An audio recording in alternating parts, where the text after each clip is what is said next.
at eeservices.com. Hey, Mike. Yeah, what's going on? Hey, do you know you can reduce stress from a simple breath?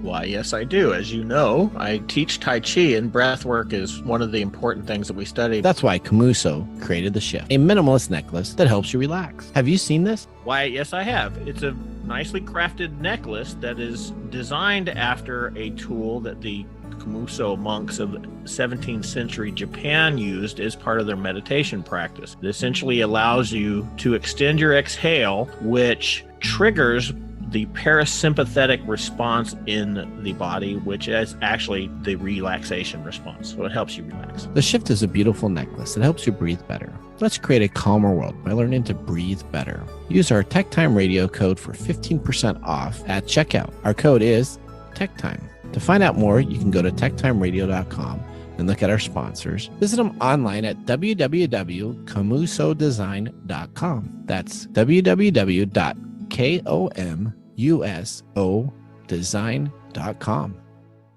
We would like to thank Podcorn for sponsoring this episode of TechTime Radio. Explore sponsorship opportunities and start monetizing your podcast by signing up at podcorn.com/podcasters. Let me tell you about Podcorn. Podcorn is an absolute must for any podcaster starting out. Now, when we started out TechTime Radio, we started out in a back office with a couple of mics. We expanded to a studio, and then now, as you can see, we're on the radio and have distribution into other markets. Having the ability to have Podcorn at the start of our podcast would have been a dream come true. Guess what? With Podcorn, you now have the amazing opportunity for podcasts to receive sponsorship, such as host reads, interview segments, and topical discussions. With Podcorn, there's no middleman. Podcasters of all sizes can browse and choose opportunities right on their platform, set their own rates, and collaborate with brands directly without exclusivities. You never give up the rights of your podcast in Podcorn, and they're here to support you everywhere possible. Visit podcorn.com. Again, that's podcorn.com. Podcorn is a true success for those starting their podcast dreams. Coming to you from the shores of the Pacific Northwest, keeping you up to date on technology while enjoying a little whiskey on the side, with leading-edge topics, along with special guests, to navigate technology in a segmented, stylized radio program. The information that will make you go, Pull up a seat, raise a glass with our hosts as we spend the next hour talking about technology for the common person. Welcome to Tech Time Radio with Nathan Mum. Are you serious? Welcome to Tech Time Radio. I'm your host, Nathan Mum. I should have brought my sunglasses. Is with it a little me. bright in here? Yeah. What the heck? Where the heck did you get that? No, this is a yellow shirt that I've had in my closet for a while. It's a very calming effect. On who? It doesn't bring any attention to anybody. So I just want to, very calmly, Here I am. You're a thinking- little bright, though. You're still bright. Am I still a little bright, David? Yeah, you're bright. Here I am wearing the polo, which I don't normally wear polos. It looks good on you. Nobody can see it now because there's the sun right over here. I need my glasses. I just wanted to make sure everybody knew that I was on the show today. I think All they right. already know. Okay. Well, welcome to our live stream. We are on Saturdays from 4 to 6 p.m. We're on live at YouTube, Facebook, Twitch, and of course our home, KKNW 1150 AM. You can listen to us on the Alexa app. I was listening to that today. Mm-hmm. If you just go to Alexa and say watch or listen to KKNW 1150, boom, it picks it right up. So it's pretty cool. I was listening to a bunch of shows pre-show. We are a live broadcast on Saturday to 4 to 6 p.m. So if you're seeing us on Monday, Tuesday, Wednesday, Thursday, Friday, Saturday, not 4 to 6 p.m., and on Sunday, you're watching a rebroadcast of our I show. know everybody loves it. You tell them. Well, I just want to make sure everybody understands. You can always find out information regarding a rebroadcasted show going to techtimeradio.com. Again, that's techtimeradio.com, and you can find out all the information there. Past episodes, blog reports, sign up for the newsletter, tons of stuff to get you going. All right, we are a 2-hour technology show that talks about current technology in a simple format without having to geek out. On our first hour of the show, we have 85% of the internet shut down for 45 minutes this week. Yeah, wasn't that interesting? Yeah, we're going to be talking about that. How did that happen and what was the actual glitch? We're going to be talking about that. We have TikTok is back in the news. President Biden has overturned Trump's stance on the software company. We'll be talking about that. Mm-hmm. Protect yourself today with the golden arches. McDonald's got hacked. So we're going to be talking about that. We're going to be talking about video game producer and company that was hacked. And you know what? Even some meat factories in our Protect Yourself Today segment. I love that segment. Yeah, I know you love that. So it's back. That's the one that makes me want to go home and turn off all my stuff. Oh, your stuff? You get scared with that, huh? It's just stupid. It's just, all right. We have our producer, Gwen Way, back to talk about a gadget on our Gadget and Gear show. We have Frontier Communication getting sued for promoting piracy. So that's an interesting article, too. Those horrible guys. And we have Mike's mesmerizing moment brought to us by Story Coffee. We have our NFT that we'll be posting and our whiskey tasting. Bright colors today. We're going to talk about bright colors. Yeah. Your picture should be all just like the sun, just coming out all over everywhere on your NFT, right? Yeah, no kidding. Okay, there you go. All right, on second hour, we have our letter segments. And boy, I got a funny email that was sent to me from a famous person that I get to read. So that's should we tell them? No. You're Oh, gonna have to wait for that second hour. We also have a feature segment from Joey Donovan Guido or Guido. We'll find out. We're gonna find out. So he's gonna. I don't know his last name pronunciation perfectly yet, but it's either Guido. Just sounds like he's a mob boss, doesn't it? Sound like Guido was a mob boss? Duh. So it does sound like that. But he's not gonna be talking about how to kill somebody. He's going to be talking about how to kill it on the internet with SEO. So a mob boss. You're digging a hole. That's right. That's okay. I got a nice bright shirt on. He's also written a book called The Holistic Guide to Online Marketing. He's an expert in web design, SEO, user experience, and website optimization. So he's going to be talking everything about the web. We're going to make sure that we stay on topic this week. Last week, we kind of drifted a little bit with the video stuff, so we're all back on technology. There you go. We're also going to be talking about this thing called Amazon Sidewalk. Everybody's asking about it. Now, do you remember when we talked about this in September 29th? Oh, yeah. September 29th on episode 16, we talked about the Amazon Sidewalk. And it officially released. And how bad it was. And now everybody's asking about it because it released and like, oh, what's this thing? What's this thing? So if you listen to us 7 months ago, we had a whole detail. 7 months. We'll tell you about it. But we're also going to talk about it again today. Since everybody's asking the question, we're going to open up the can of worms and kind of explain the same stuff that we talked about then. It hasn't changed, but just how to configure it and maybe to disable some of those functions.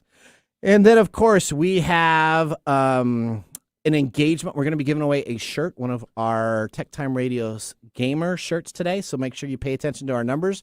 I'm going to say there's a time to call in, whether it's the first hour or second hour, and you're going to want to be at the phone because you can call 425-373-5527, or you can also reach us at the 888 number, which is 888-298-5569. That's 888-298-5569. The first caller in during our show, when we say it's now time to call in, we'll get a shirt that has a little TechTime Radio logo, and it's got a little gamer mode type of deal. So we'll show that also. And then we have our whiskey. But let's get started right now with our loaded question of the day.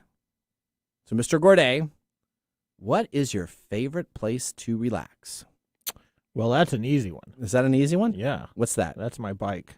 Your bike? Yeah. Well, explain to me, what's your bike? My motorcycle. Ah, okay. Yeah, because I drove up into your yard today. And you did. You came on over and you visited us, right? Yep. So I spent all day riding around. That was a pretty nice bike. It's a pretty nice bike, and it was a gorgeous day. In the Pacific, 70 degrees, Pacific 70 Northwest. Pacific Northwest, no rain. Just driving out and the wind to your side. That's right. It's almost as good as if you were just in a boat out in the middle of the sea, right? Almost. Yeah. All right, okay. All right, well, we are going to now move on from our loaded question into our first segment that we have, and that is our top stories in the first 5 minutes. What's happening in the world of technology? This is our top stories in the first 5 minutes. All right, Fastly, a cloud computing company, had a customer-triggered internet meltdown. We have some audio to play here. David, let's cue that up and let's listen to what we got. A global internet outage has left many people struggling to access major websites, social media, and sites including Amazon, PayPal, and the New York Times, among other news sites, are affected. Users have been met with errors or connection failures. A glitch at a US-based cloud services provider is believed to be the cause. Fastly says it has identified and fixed the problem. It says its global network is coming back online. Fastly is one of the world's most widely used content delivery network providers. All right, so let's talk about it. Simple bug. This happens But yeah, check this out. but though. this- nobody's trying to do this on purpose. It just happened. It just happened accidentally. There was an error in the code. So a major internet blackout hit many high-profile websites on Tuesday, and it's being blamed on a software bug, and it's been replicated that it was a software bug. The cloud computing company responded to the issue, saying that the bug had triggered one of its customers changing their settings. They apologized and said the problem should have been anticipated. The outage, which lasted about an hour, hit the major popular sites such as Amazon, Reddit, Guardian, New York Times, and almost every major player. Fastly senior engineer Nick Rockwell said the outage was broad and severe, and we're truly sorry for the impact to our customers and everyone who relies on them.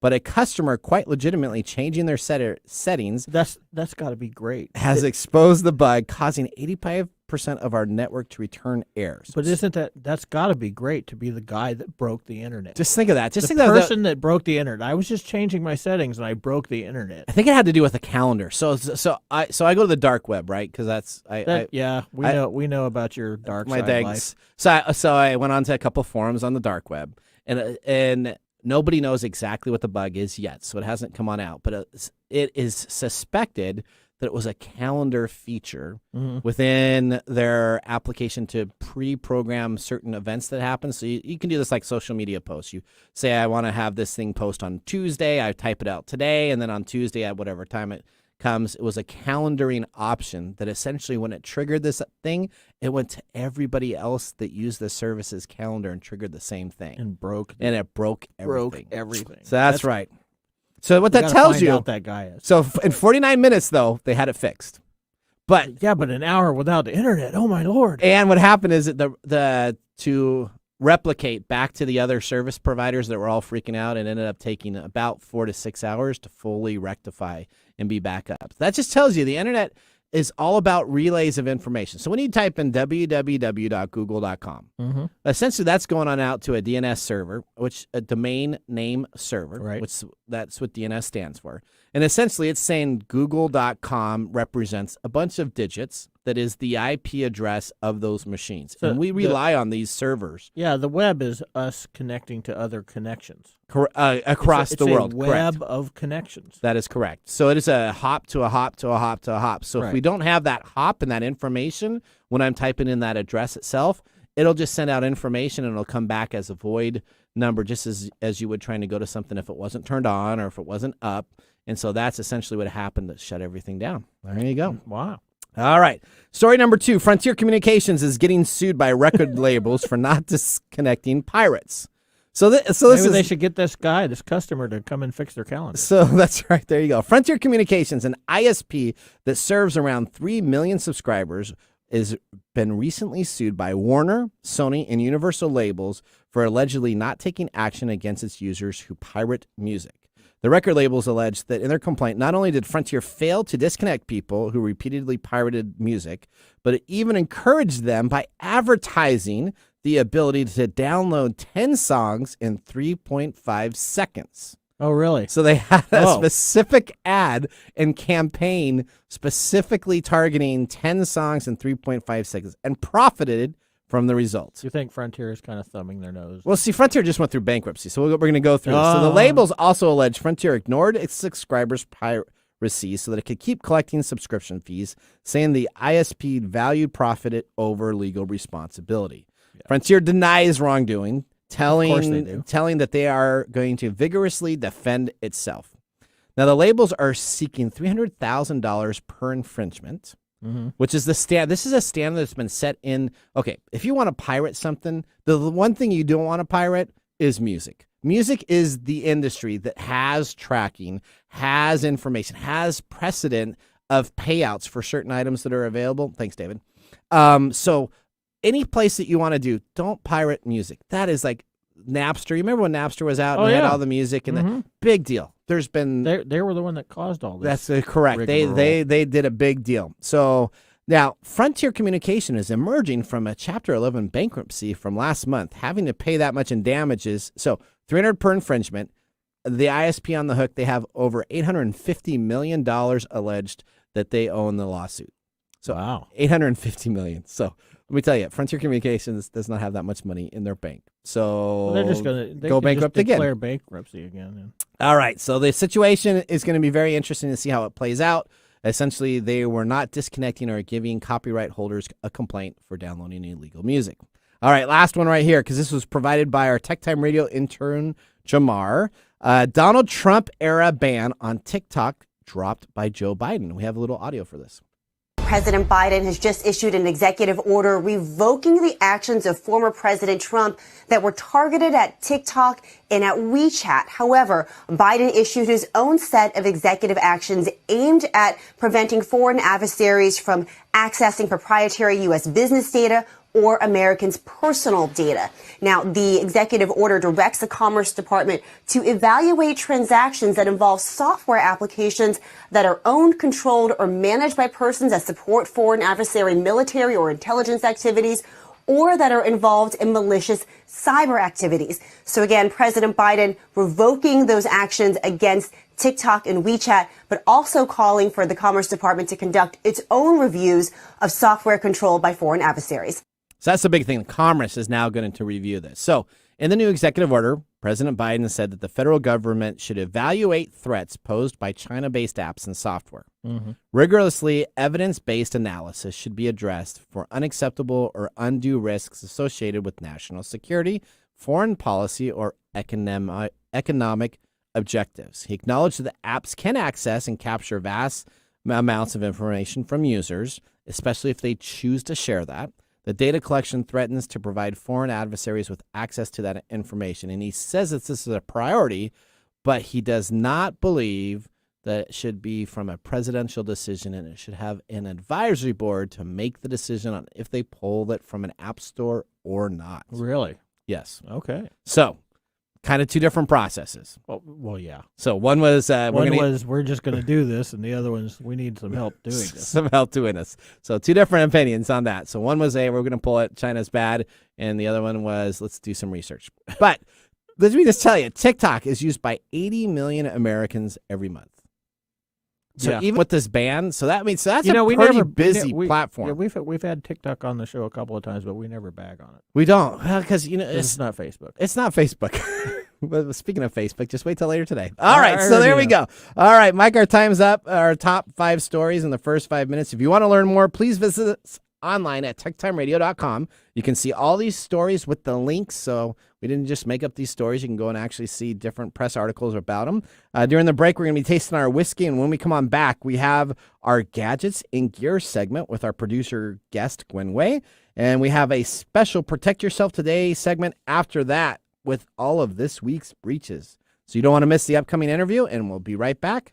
From all of us here at TechTime Radio, have a great day. Hey, Mike. Yeah, what's going on? Have you heard about 180 Consulting? No. I love these guys. You know how much I avoid working with copy vendors, right? Actually, I get to hear about it all the time. Not anymore, because guess what? The guys at 180 Consulting took over the entire process. They assessed our needs, worked directly with the vendors on my behalf, and helped us understand our option. No sales fluff, just good information so we can make the right decision.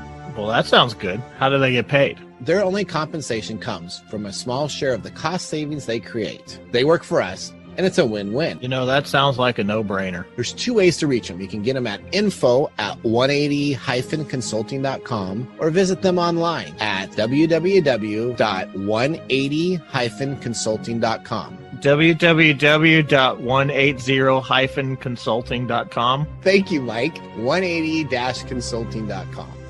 Hi, I'm Bernadette Pager, host of An Informed Life Radio. In an age when the term misinformation is used to silence criticism and debate about COVID-19, vaccines, and more, we're bringing you doctors, lawyers, and scientists to discuss the missing information about your health and medical freedom. An Informed Life Radio airs right here on KKNW every Friday from 3 to 5 p.m. We're starting a real health revolution, one conversation at a time. Join us.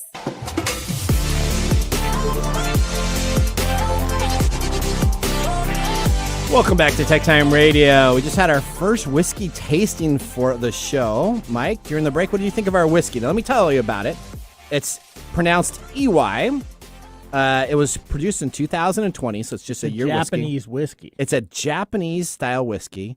It has aromas of honey, ripened pear, barley, exotic woods, and citrus. The palate of a honey, sweetness, sugar, cube, vanilla, pear, and apricot, and it's designed for cocktails. However, it has a nice sipper taste also. What do you think of it? You know, I'm torn because the flavor is really good. Okay. But you don't get to the flavor right away. There's a real harsh burn at first. Yeah. And you can taste straight up alcohol. It tastes kind of like, I wouldn't say Perel, but I mean it's That's kind what, of. Isn't that what Nathan said? Yeah. So Nathan Miller. So for those that don't know how our whole production, we have a whole routine, and it's about a 30-minute pre-show routine that we do, setting up everything here and getting ready for the show. And he always he just ends. So David comes on in and he starts his shift with us, right? Mm-hmm. So as the producer of our show in the background there, doing the board and the engineering, which we love David. And Miller gets to taste the whiskey since he's leaving. Was that? He just gave me I know. Just give you there. Oh, he gave you a nice salute though. You see that? Yeah, that was a nice one. That was just to make up for the one finger salute that he normally gives me. Okay, yeah. So essentially, he loved this, right? I mean, he took pictures of this. He liked it, and so I'm on the fence. I'm on the fence too. I mean, it's a really great taste, but man, it really burns when you put it in your mouth. It does. So, but it doesn't have a cork top, so that's normally a no. Well, I know that's a big deal. Bad omen for That's Nathan. right. That's right. So we'll see what happens there. Well, now that we got the drinks out of the way, we have our segment to explore new technology and inventor ideas from websites like Kickstarter and Indiegogo. We are lucky to have Gwen Way joining us today on the show, and let's get ready to start our next segment. What's new in our gadgets and gear? All right, Gwen, welcome to the show. We're excited to have you on to explain a new gadget. Gwen is a part of our production group, so she helps do all of the back-end work when we prep for our shows, and Gwen has been a part of the show from almost like day one, so when we started doing this, so that's fantastic. Mm-hmm. It's been a while, yeah. It has, and it's the best part. We just hit our year anniversary.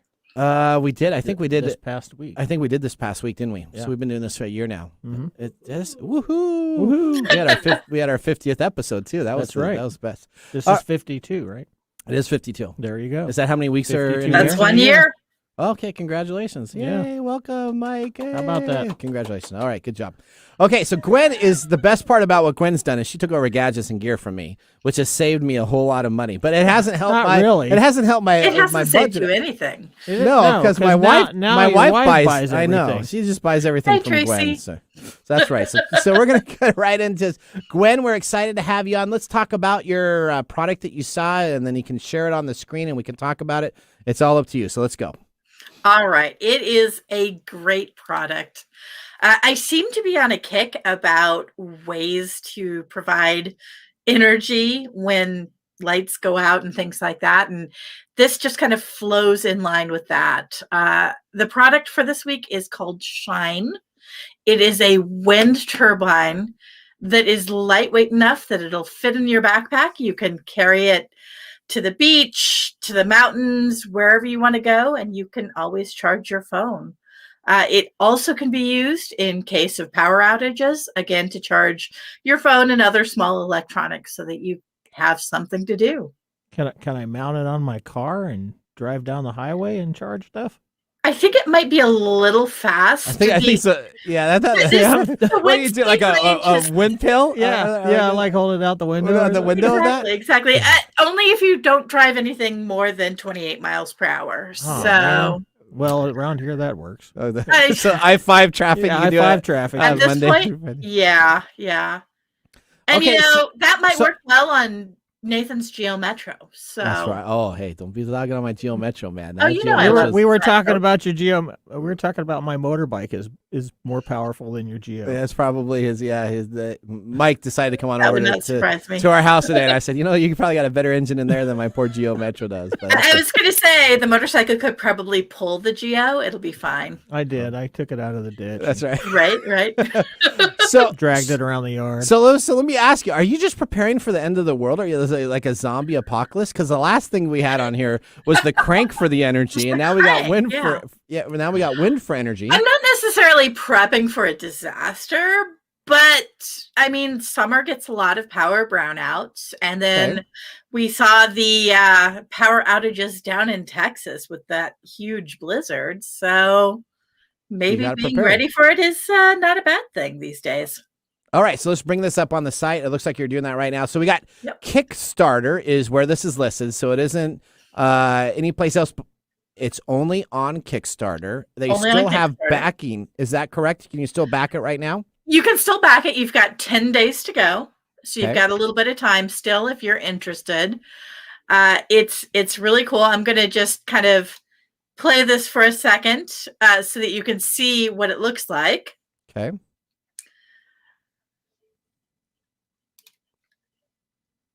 And this basically is just taking the larger windmills that are used throughout the world and making it available to everyday folks like you and me. Okay, so for those that aren't seeing the live stream, it's essentially like a windmill, right? So it showed a picture there of California. It looks like it sits on a tripod. It comes out, you plug it up. Hopefully you plug it in where wind is coming. It does 1.3 watts power ratio, 6.5 watts per solar. I didn't read all that information that came across. But so tell us a little bit, how much does it charge? How long does it take to charge a device? And where would I search for it on Kickstarter so I can get a chance to maybe put a bid in for that to be a part of the backer group? Sure. Well, first of all, you can set it up in less than 2 minutes. It's quick and easy, and it can actually charge your phone. It charges an internal battery, and that internal battery can charge your phone up to 4 times. Oh, okay. So this is a little bit better than the crank thing. Because the crank thing was kind of on an emergency deal. So if you listen to our last gadget, you could kind of get it. So this essentially charges through the wind. It charges a battery. And then from that battery, you can charge your phone up to 4 times. Exactly. And you can also use it for tablets. You can use it theoretically for small computers. I wouldn't use it for your laptop for long. It'll probably only give you half an hour to maybe 45 minutes if you're lucky. But it's something that you can use, definitely. The charging time is about standard for plugging it into a battery pack. So you're still looking at probably 30 to 45 minutes to fully charge from zero. Is this something that I can take camping and create light with? You sure can.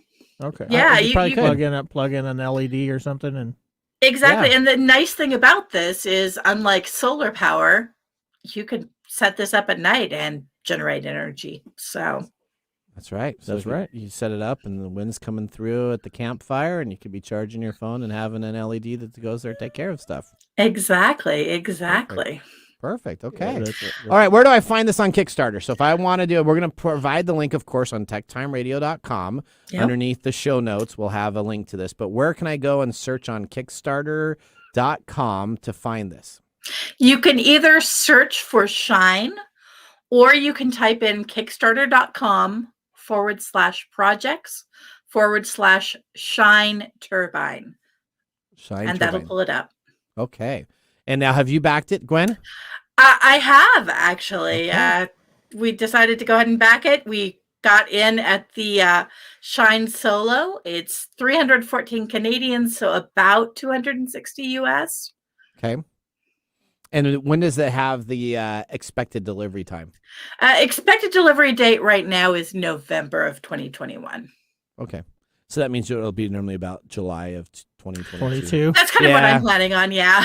There's always delays. Yeah, so anything you buy on Kickstarter, great place, and I've done a lot of backing. Yeah, we know. Yeah, I love Kickstarter. But I still am waiting for my little Dolphin device that's like this ultimate hacker deal that I can do a bunch of stuff with. You're also waiting for the go-karts. I'm waiting for, I'm waiting for a couple board games. Didn't you get one of those toys? The robot, yeah. So I'm still waiting on a bunch of products that have been out there that take a while. They do. I have only ever had an issue once with Kickstarter where somebody I bought a 3D printer and it didn't really amount to anything, which is great. So if you are going to invest in Kickstarter, put it on your credit card, because if they don't come through with the actual item itself, you can always go back to your credit card company and get a refund. And Kickstarter helps validate that the person hadn't received the money at the time, so they will help you get your credit card number back in case something fails to go through. Nice. Yep. The other thing to do is do your research. Search for the creators, see if they've done other campaigns. if they were successful. Just, be careful. Just be careful. But it's a great place. I love Kickstarter. Oh, yeah. Oh, I know. It's my junkie. That and Groupon. Oh, both of those two things are the best. All right, Gwen. So thank you very much. We can find out more information about that, again, going to TechTime Radio. We appreciate you being on the show. Hopefully you have a great day, and we will see you soon. Bye. Bye. All right. I may have to get one of those. Actually, I probably Your don't. wife's going to get She one. probably already ordered it, so I'm probably good to go. So you I don't have need to worry about about it. You're going to get one anyway. I'll right? get one too. We already know. That's right. Okay, all right. Well, it's always exciting to have Gwen on our show. And so we will, again, provide that link on our techtimeradio.com show notes, so you can click on that episode and find out all the information there. When we return, we have so many scary breaches to talk about that we could go on forever and ever and ever. And I had to pick 3. And so normally we only do 2 items on Protect Yourself Today, but I did 3. So there's like 8. There was like 8 that are awesome stories that I wanted to get into. So we have different varieties of hacks that we're going to be talking about. So they're not all the same thing. And we got one that's really creative that I thought was really, really cool. It's kind of my favorite hack. If I was to be a hacker and do something, that's I probably not the would do McDonald's one. No, it's not the McDonald's one. It's another one. I'm really excited to hear about McDonald's. Oh, That wasn't in our production meeting. It was not. So that happened. That just happened last night. So I had to add that in. So what are they? We're gonna talk about the recipe for secret sauce. Did they may have got even more. All right, so we are going to be back. We have our whiskey to sample during the commercial break, and we will see you right after this. Did you know that up to 12 to 15% of Americans grind their teeth at night while they sleep?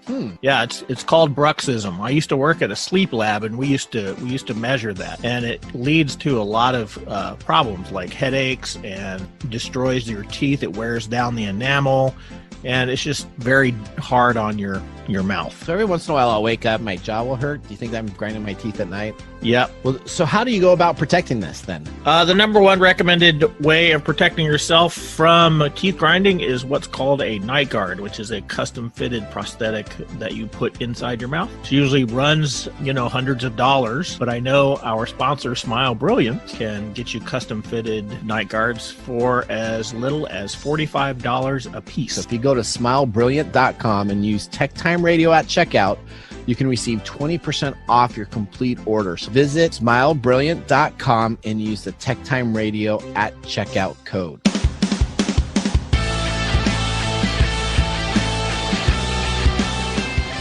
Welcome back to Tech Time Radio. I'm your host, Nathan Lum. We got Mike Day here, David Brown behind the board. Now, I have been told by a listener that to make sure Alexa can play KKNW 11:50 a.m., you have to say, Alexa, play KKNW 11:50 a.m. So I must have said it a little bit wrong. Somebody said that they were having problems doing it. Oh, no. And so they just wanted to let me know that. So I appreciate that. That's Congratulations. Everybody keep Nathan in his place. That's right. YouTube feedback, we appreciate that. Facebook feedback. And, of course, if you're going to twitch.tv, we read the feedback there also. And the best part about Twitch is that the little hammer thing. You see the little hammer? Yeah. You pick up the little hammer, and then you can hammer everything on the screen. We're And going to be doing drops soon, too, aren't we? yes, we are. We're going to be doing some drops with Twitch. Twitch is a pretty big partner with us, and they're really excited to be working with us. So we got lots of stuff that we are going to be branching out with them also on. All right. So what did you think of the whiskey? I'm still on the fence. You're still on the fence. Yeah. Man, it's got a nice burn though afterwards here. I'm having it. I don't like the initial burn. Yeah. I like the taste. You like the taste? Yeah. It's a real interesting way to do it. It is. It's not as matured as other whiskeys that we would taste, but the palate flavor that they have built into that is pretty good. Yeah. All right. Well, we're going to be moving into your favorite subject, the whiskey drinking segment, right? More whiskey, That's right. All right. So welcome back. We're going to be talking today about Protect Yourself Today, the segment with 3 large breaches that are going to be highlighted. And let's start this new segment. Protect Yourself Today.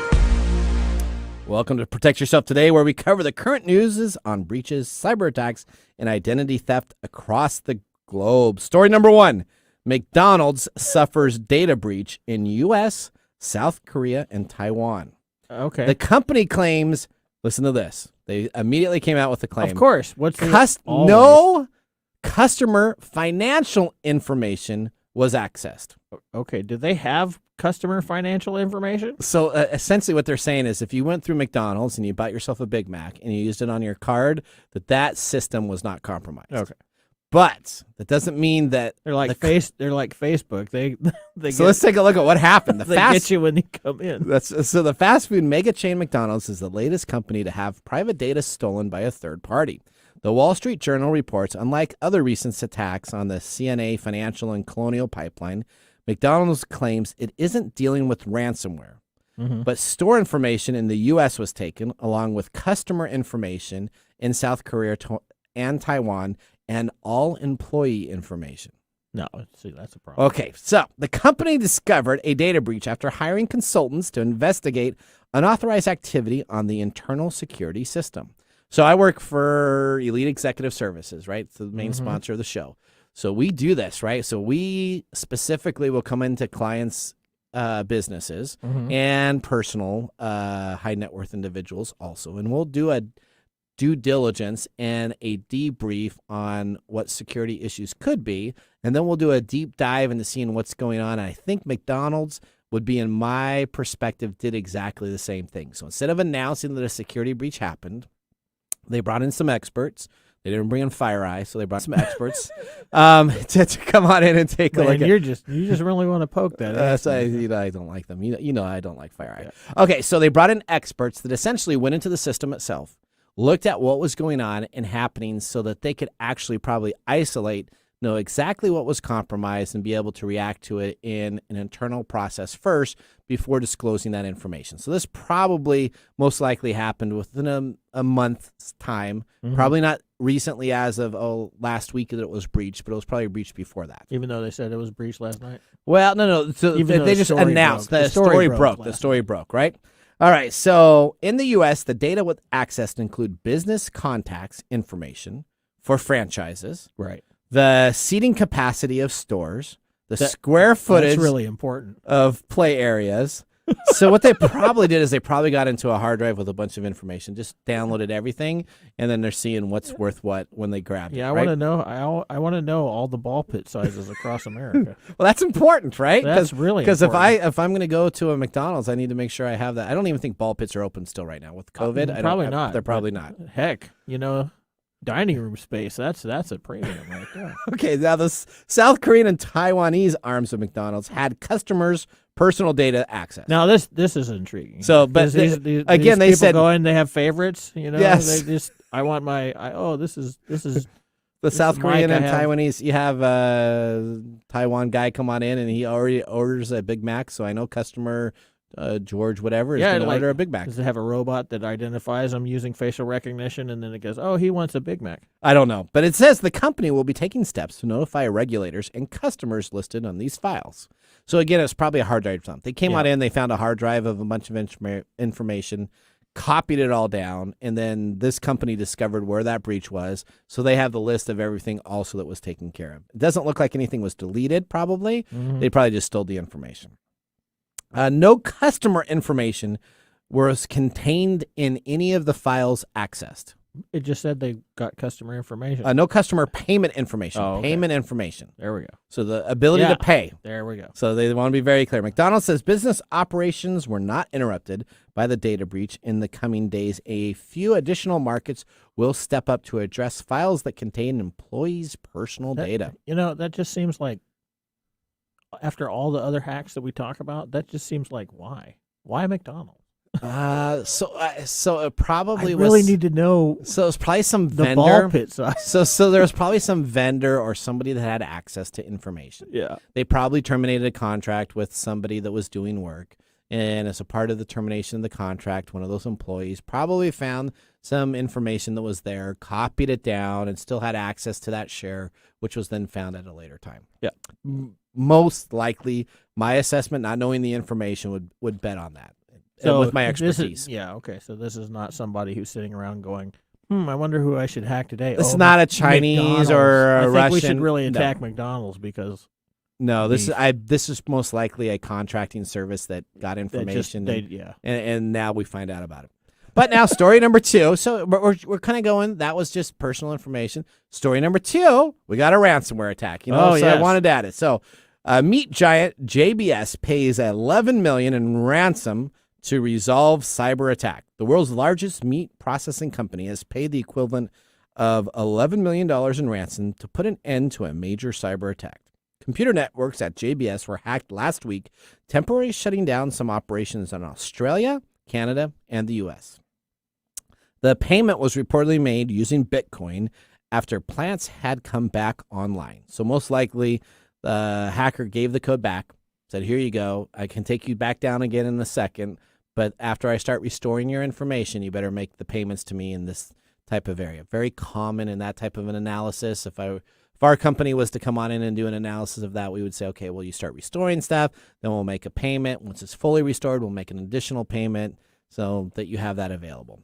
JBS said it was necessary to pay to protect customers. Mm-hmm. So this person had customer information. Oh, yeah. Pricing, probably some really good stuff to do that. In the ransomware attack, hackers got into computer networks and threatened to cause disruption or delete files unless a ransomware and cryptocurrency was paid.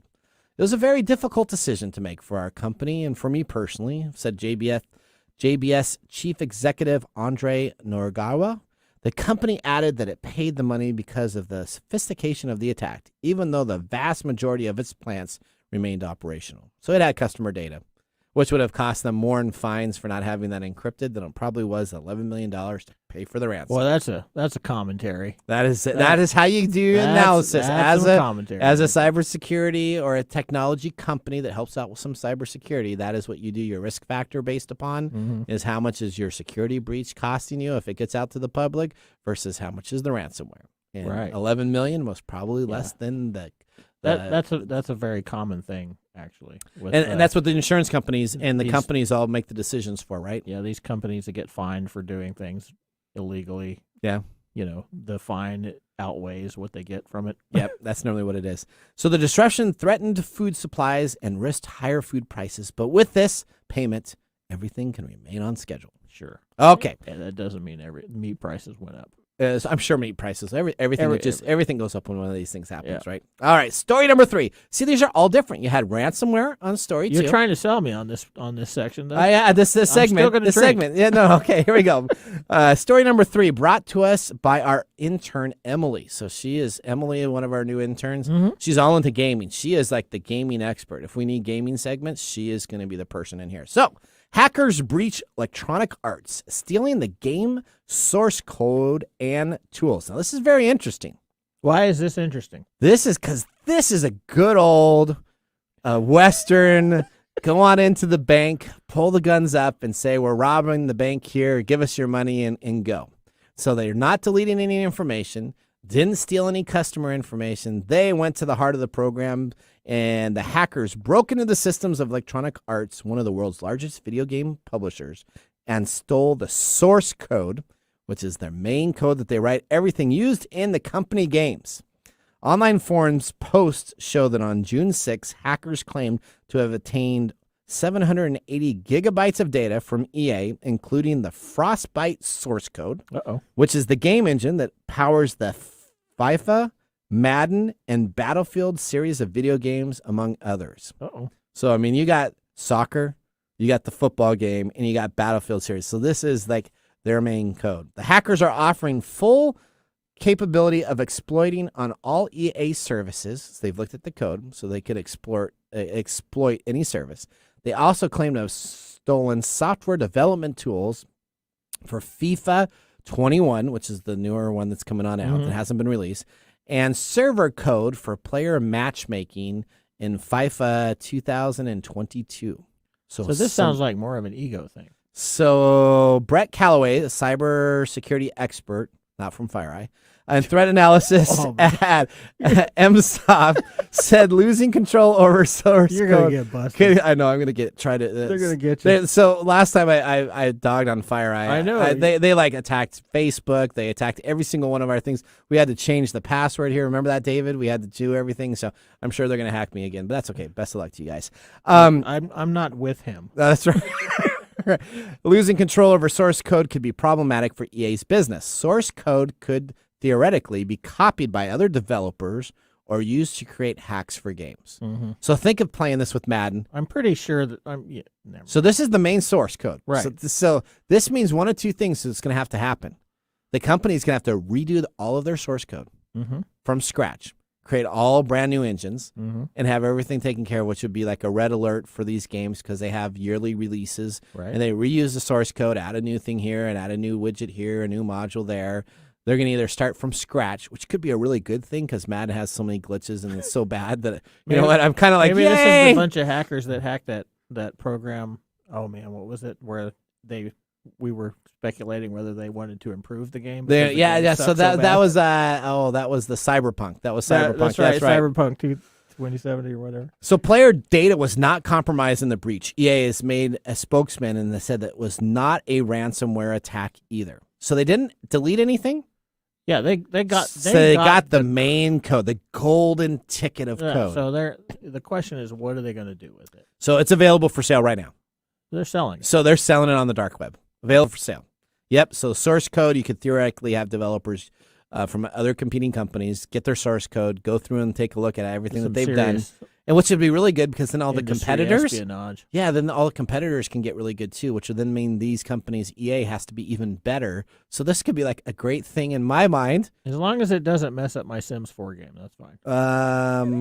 I don't think they use. I don't know what they use for Sims 4. Is it going to be okay with your Sims 4? Yeah. As long you as just want to make sure. I don't play any of those. He's other cleaning games, everything and make sure the stovetop's That's taken right. care As of. long as they keep doing their thing. All right.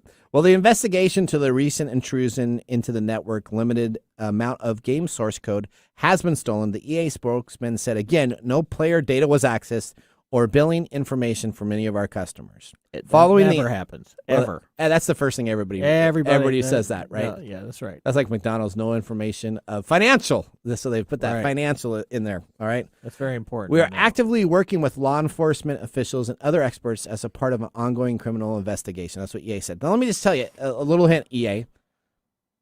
You're not going to get very much help. I'll just be as completely blunt, honest as I can. There's no ransomware. There's no ransomware. So there's no ransomware. There's no deletion of corporate information. Essentially, EA Sports, you had your information out there that had access to somebody to get that. This is proprietary information. It is proprietary information. Doesn't that fall under some? The FBI's going to spend a lot more time on the ransomware people and different stuff than they are going to be on someone that just stole some source code. Yeah. So I hope Madden will be much improved, so I don't have maybe they will improve the game. So that's what I'm thinking. They're going to have to rewrite their source code, right? So Electronic Arts right now is like, okay, we better start over and do some stuff. So maybe it makes it better for everybody. All right. Or worse. Well, when we come on back, we still have Mike's mesmerizing moment. Pick of the day is coming right back. So let's make sure that you have some time to enjoy your time of our commercials in something that will make you go, Hey, Mike. Yeah, what's going on? Hey, have you heard of Unidragon? Yeah, that's the puzzle dude. That's right. Guess what? They moved to Amazon. Yeah, I know. The owl told me. The owl told you? Yeah, it's all about the owl. Oh, the owl.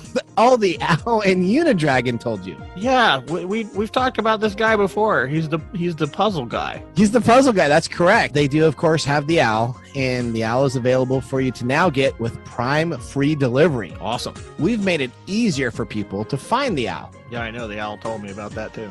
The owl did? What did the owl tell you? He told me to go on to the TechTime Radio website /sponsors. Wow. The owl is just telling you everything. That's correct. If you go to techtimeradio.com /sponsors, you see our sponsor right there, and it's got a link so you can immediately click and purchase Unidragon off of Amazon. Don't get fooled by fake puzzle people out there trying to sell you imitation puzzles. Go and find the brand you can trust, Unidragon.com. And again, go to techtimeradio.com /sponsors, because the owl will tell you no place better to buy it than with the TechTime Radio code. Yeah, there's 3 sizes. And there's 3 sizes. No way. Welcome back to TechTime Radio. I'm your host, Nathan. Mike, during the break, what do you think about our whiskey? I'll let you know at the end of the show. Okay, it's going to be close here. So we're going to now move into my favorite segment of the day, Mike's mesmerizing moment. This is Mike's mesmerizing moment, presented by Story Coffee. Visit storycoffee.com. We've sat here and we've talked about all these things that people hack into and the technology and stuff. It always fascinates me that we as human beings, we are creating these systems that are then exploitable by the other element that we don't often want to talk about. Right? And what's that? Right. So we got these people that they're building a structure for a game. Yep. Right. And somebody in their mind thinks, well, let's steal the source code for that game and sell it. It just is an amazing sort of interest. Well, it's an interesting play on the human element here. Well, see, developers are interesting individuals. So I say a developer is an interesting bird. Okay, what's the interesting thing about developers? So they're very prideful in creating what they've developed, right? Sure, yeah. And so when you're a part of a group and you're developing those aspects of it, then you take a lot of pride. And all of a sudden, if you get let go, or if you get moved to a different group, or someone says your code's not too great, we need to move somebody on here instead of you because they're doing it. I think they take it very, very personal. Sure, and contractors are the same way. But we've gotten 3 different stories that have 3 different sort of motivations, right? Yep. So the first one you think is probably a vendor, which I can understand because who's going to sit around and hack McDonald's? Yeah, it's not a lot of money in that, really, right? Is there a geek out there that's going to just needs to know the ball pit sizes? I don't know. I don't think so. It's not like it's KFC's secret recipe either, right? It's a Big Mac. So. Right. So what is the information? What does this really do? What does this really do? So it sounds like this may be what you said. It's somebody who's disgruntled and they want to hurt McDonald's. Yep. Then you've got somebody who's going to attack the actual meat industry. Yep. And shut down everything in order to get money. Yep. Despite the fact that they are increasing prices for everybody else around the table. Yep. And then we've got these guys that are like, hey, let's break into EA and steal their source code. And then we'll sell that. Correct. And it's just this interesting interplay where. So it's really interesting. You got three different type of motives, right? Yeah, three different motives, but this is all reflective in everything else that we do because people do this all the time. I'm going to go and do a smash and grab. I'm going to hold somebody for ransom, and I'm going to steal somebody's jewelry and resell it. Yep.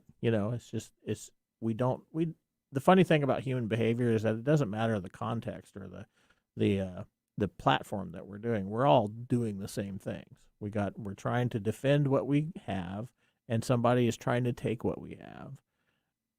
And it seems very, very interesting that that's what we do with our lives. And it hasn't changed, right? It hasn't changed. No, it doesn't. It never changes. No. Humans haven't changed in millions of years. Well, let's back up on that. We haven't been around for millions. Okay, so however long we've been around. 200,000 years. Okay, right. So from the beginning of human development, we haven't changed. We still operate on a very animalistic way. Yep. And then we use our intelligence and our consciousness to justify why we are behaving this way, which is a really interesting thing. Because if you look at like sales psychology, if you look at some of these other types of psychology, you see the human being as really this sort of push and pull between our conscious and our subconscious. Yep. And it's really just a fascinating thing. It doesn't matter how technologically advanced we get, people are still going to be people. Yeah, and that's why we chose those 3 stories to kind of give you a breath, because there's a gazillion of people in between each of those two. Hey, there we go. All right. We got to the end of the show. So we're gonna have to get ready to do our pick of the day. So you need to take one more sip. Take one more sip, because I have changed my opinion on what I was going to vote. All right, I'm going to start first. I'm actually giving it a thumbs up. I like the taste. I'm going to give it a thumbs down. Okay, so we got a split vote. We haven't had a split vote in a while. If Miller was here, it'd be 2-1, and then 2-1, and I would lose. That's right. All right. Well, let's talk about what we have coming up on our second hour. So we're almost done with the first hour. We have our NFT you got to show, so make sure you put that up there. We have our letters segment where we're going to be talking about some email scams and funny phishing attempts. We have a feature segment with Joey Donovan Guido or Guido. We're going to have to find out how he pronounces his last name. That's right. He's the owner of Cuppa CEO Web Design and the author of the book, The Holistic Guide to Online Marketing. Joey's an expert in web design. I am Nathan Mum. Countdown. We got David Brown behind the board. We got Mike Roday over here. We are excited to see you in hour 2. And we got the Amazon Sidewalk. Don't miss it. We'll see you right back here. Bye-bye. Thanks for joining us on TechTime Radio. We hope that you had a chance to have that moment today in technology. The fun doesn't stop there. We recommend that you go to techtimeradio.com and join our fan list for the most important aspect of staying connected and winning some really great monthly prizes. We also have a few other ways to stay connected, including subscribing to our podcast on any podcast service, from Apple to Google and everything in between. We're also on YouTube, so check us out on youtube.com/techtimeradio, all one word. We hope you enjoyed the show as much as we did making it for you. From all of us at TechTime Radio, remember, mum's the word. Have a safe and fantastic week. The views expressed on this program are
paranormal horror author Eve S. Evans introduces a brand new spine-chilling release.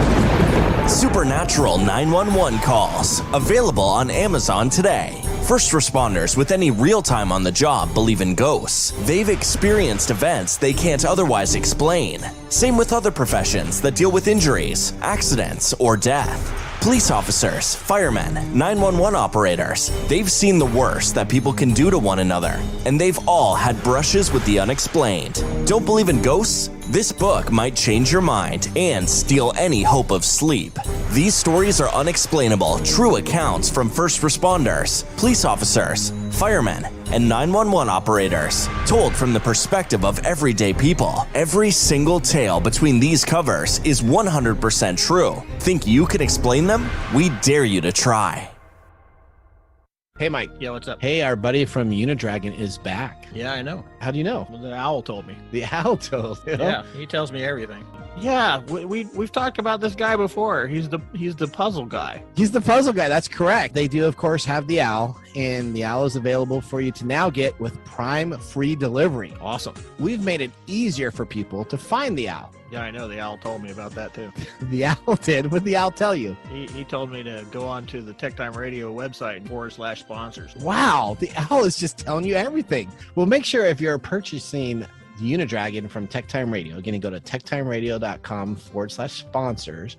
Make sure you use our special TechTime code. You know what the code is, Mike? What's the TechTime code? Well, on Amazon and on a purchase order through our site, use the code TechTime. Really? Yeah, that's spelled TECHTIME. Wow. Hooked on phonics worked for you, didn't it? And it's got a link so you can immediately click and purchase Unidragon off of Amazon. Don't get fooled by fake puzzle people out there trying to sell you imitation puzzles. Go and find the brand you can trust, unidragon.com. And again, go to techtimeradio.com/sponsors, because the owl will tell you no place better to buy it than with the TechTime Radio code. And there's 3 sizes. That's right, Mike. There's 3 sizes. Coming to you from the shores of the Pacific Northwest. Keeping you up to date on technology while enjoying a little whiskey on the side. With leading edge topics, along with special guests, to navigate technology in a segmented, stylized radio program. The information that will make you go, Pull up a seat, raise a glass with our hosts as we spend the next hour talking about technology for the common person. Welcome to TechTime Radio with Nathan Mumm. Welcome to TechTime Radio with Nathan Mumm, the show that makes you go, Technology news of the week. The show for the everyday common person with insightful segments on subjects weeks ahead of the mainstream media, or 7.5 months. 7.5 months. 7.5 months, as we're going to be talking about a little bit later today on the Amazon Sidewalk. All right, I'm Nathan Mumm, and welcome to our show. We are a live stream studios on Saturdays from 4 to 6 p.m. We're on YouTube, Facebook, Twitch TV, and our home radio station, KKNW, 1150 a.m., or you can watch us live on our stream by going to techtimeradio.com, and in the main window there, you will see us live on Saturdays from 4 to 6 p.m. Now, not Monday, Tuesday, Wednesday, Thursday, Friday, or Saturday before 4 or after 6. That's right? correct. And Did Sunday. I get that right? Oh, and Sunday. Man. That's right. No wonder I need you to to keep that, remind me of those days that I can't see you guys live. That's right. So then you're going to have to watch a replay. Or you don't have to watch. You will get the privilege to enjoy a replay of our show. And then you can always go to techtimeradio.com and shine it up, baby. Shine it up. That's right. And see all of our blog information, our posts. You can see our whiskey picks up and down. We just had it in the first hour. And so our whiskey didn't quite make a 2 thumbs up. It was kind of a split vote there. So it'd be kind of like a boxing match where you had to go to the cards, and all of a sudden one picked one and one picked the other one. So we're not going to tell you who picked. It was a thumbs up or a thumbs down. You're going to have to watch the first hour show to know that information. All right. Yeah, we're going to hide that from you. That's pretty high secret information, right? Yeah, we better watch out, or we're going to get hacked. Okay. All right. We're not making fun of FireEye during this hour, so hopefully they only listen. You just did. Okay. What did I say? Okay. We're a weekly technology show that talks about current technology in a simple format without having to geek out. We highlight tech news for the week, along with segments that bring different perspectives and highlighted topics. Now, on today's show, we got our letter segment, reading this week's email scams and funny phishing attempts, and we got a good one. We got a good one. We already kind of read a little bit here in studio, and Mike said, "Oh, stop," because I wanted to do a genuine laugh, so I only read through about half of it. We have a feature segment with Joey Donovan Guido or Guido. I mean, we're going to find out. You're going to keep repeating that. I'm going to say either or. I don't know the last name exactly, so we're going to have, essentially we'll have Joey Donovan on. There you go. There you go. Joey Donovan on. He is the owner of Coupa SEO Web Design and the author of the book, A Holistic Guide to Online Marketing. Joey is an expert in web design, SEO, user experience, and website conversion, and he's here to tell us how to start looking at SEO for our website, like TechTime Radio, and others. So if you have a website or you manage a website, or if you want to know anything about SEO, which stands for, what does SEO stand for? Search engine optimization. That's correct. Search engine optimization. We'll kind of repeat that throughout the deal, but SEO is a big name for saying that if I type something in a search bar, it will find what I'm looking for. Yeah. That's essentially what it is. You ever remember did you ever have web crawler as one of your search? Oh man. Do you remember back in the long time ago. Netscape times, right? Yeah, you had MSN, Ask Jeeves. Remember Ask Jeeves? Ask Jeeves. I remember Ask Jeeves. That was a great. You'd ask him little questions in a question format, and it would translate for you. So we're going to talk about how the web understands what you do and what you can do to help your website get taken care of in a better area. So excited to have him on. Joey's an expert in this. So he is the expert in the United States. I say there may be somebody international that's a little bit better, but he is at least the expert in the United States. Yeah, I say in the United States. Okay. That's what I'd say. He's that. And we have our technology insider reviewing a thing called Amazon Sidewalk, which we featured in Tech Time Radio episode 16. We're on 52. Yes. And from September 29th, 2020. And the information that we're going to be talking about today, since it's all out in the news and everybody's asking, I have so many people that asked me about Amazon Sidewalk. And I'm like, we talked about it 7.5 months ago.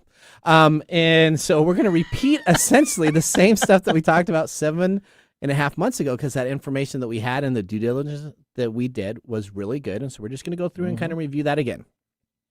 Welcome to Hour 2. I am your host. Now, we are going to give away a shirt. This is Nathan Mum, by the way. What was that?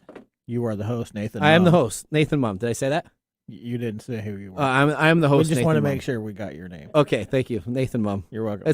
I'm Mike. Oh, you're Mike? Yeah. Mike Renee, look at that. You have a nice shirt, Tech Time Radio. I with do. Nathan I Mum. have my nice Tech Time Radio polo on today, which is probably the only time you'll ever see me wear this. No, it looks good on you. You should wear it more often. I'm not a big polo fan. But it actually looks good on you. So as much as you say that, you should probably wear it. Well, maybe if the ladies tell me it's good. If the ladies tell you it's good? Okay. Then I might wear it again. You might wear it again? So it has to be the ladies. So that they all start chatting right now. So go to twitch.tv and say, Mike, you look really sexy in your outfit. There you go. Okay. There you go. All right. So we have a shirt that we're going to give away. It is the Do Not Disturb gaming mode activated.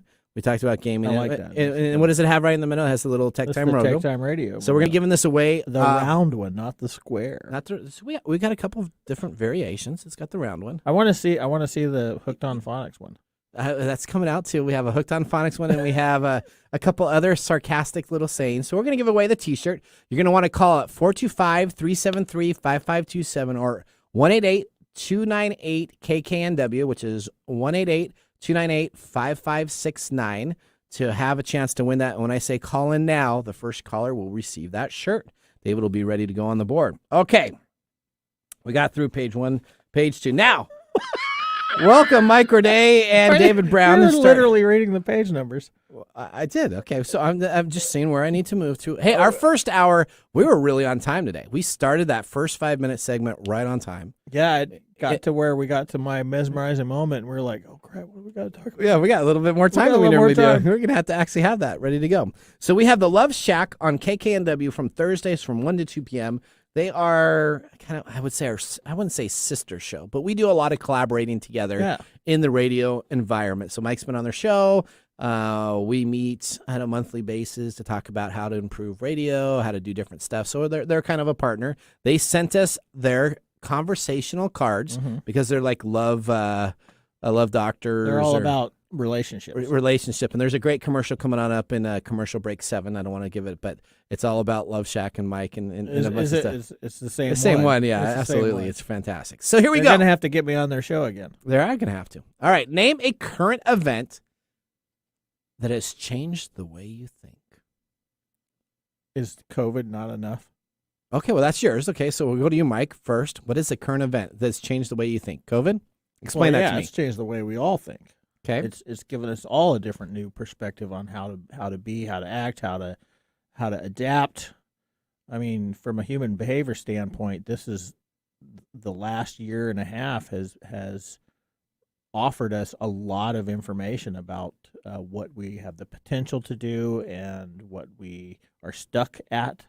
You know, all the craziness that has gone on, and it's a unique period of time in our generation. This stuff has happened before, correct? And it is like 100 years ago. Type yeah, ago. And it has created the same effects, right? So, you know what we're seeing like now. We're seeing that people are actually having anxiety about going back to normal. Right, so like the reset, right? Some people just want to forget a year and a half happened. Yeah, right? a lot of people. When this first happened, we had a lot of resistance to change. Now we've adapted a little bit to the system over these past months, and now when we think about going back to normal, we have a lot of resistance going back to normal. Okay, and that's an interesting view of human behavior. That is. That's really philosophical. I'm glad you did that one. All right, we're going to go to David next. I think about this crap all the time. I know. I was going to say, this is right up your alley. You're like fantastic. We go another hour and a half on this. All right. Yeah, we could. All right. Name a current event that has changed the way you think, David. We're going to go to you next. Well, this one's going to be a little personal, and it only goes back to actually this morning, as a matter of fact. Okay. It was my only daughter's high school graduation this morning. So now I have to think, oh my, I have a high school graduate at home now. Did she get to do an actual graduation? Yeah, she was able to do a mini graduation because they divided the entire alphabet up into 7 groups. And of course, with our last name, Brown, we were in the first group, so we had to be there at 8 a.m. this morning. But yeah, she actually got to walk. That's good. Got their name announced, walk across the stage, go to the other side, get her picture, get lined up, and head out. It was a quick ceremony. It wasn't, obviously a long one. Did they have a valedictorian talk at all 7 of these things? No, what they did is they had a student for each one to just basically do the tassel churn, like say, now you can churn your tassel, and that was about it. Did she throw her hat up in the air? Yeah, she did. Even though there was a tent, she couldn't throw it up very far because she was under a tent. Okay. See, yeah. my daughter didn't get a graduation. She graduated last year? She graduated last year. Okay.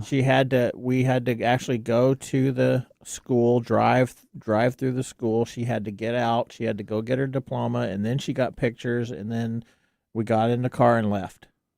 And so she had no graduation. So there was no group graduation. Wow. That's it's kind of. Did you at least get the video of everybody later? Because I remember they did that for the 2020 kids last year at our school. Yeah, we had a video of her accepting all this stuff, but we don't. There was don't get the big group one. There was no group Yeah, it thing. started with a video this morning, and then each of the 7 groups, her group I swear only had like 25, 30 kids. It seemed like so. It was very short, sweet, and of course a little sad. But I'm still proud of her. That's a very proud. That's a very proud. Yeah, I remember my graduation. Yeah, those were back in the hellion days, right? I mean, you graduated, and then you got on a bus, and we went down to Wild Waves, and we had a party all night long. We had what's called project graduation, where they had, they set up, we were all locked on campus. Okay. And we partied all night doing stuff like gambling. They had a gambling room. Okay. And then they had game rooms. And did you have someone bring illegal alcohol in? I will never tell. We did. Yeah, I remember the all night. Are party you serious? For me too. Absolutely. There is no. We're at Wild Waves. We're at Wild Waves, man. There was lots of alcohol. There is no way that none of that stuff gets. Yeah, no. I mean, and it had to have been planned by some adult or something like that. Oh, so it yeah. was very well organized too. So, well, yeah. So, we had adults running around chaperoning everything, but we had like 6 or 7 chaperones. I don't know what they were doing. They were my own father was a too. chaperone. Oh, really? Yeah. Okay, there you go. All right, so what current event that has changed the way you think?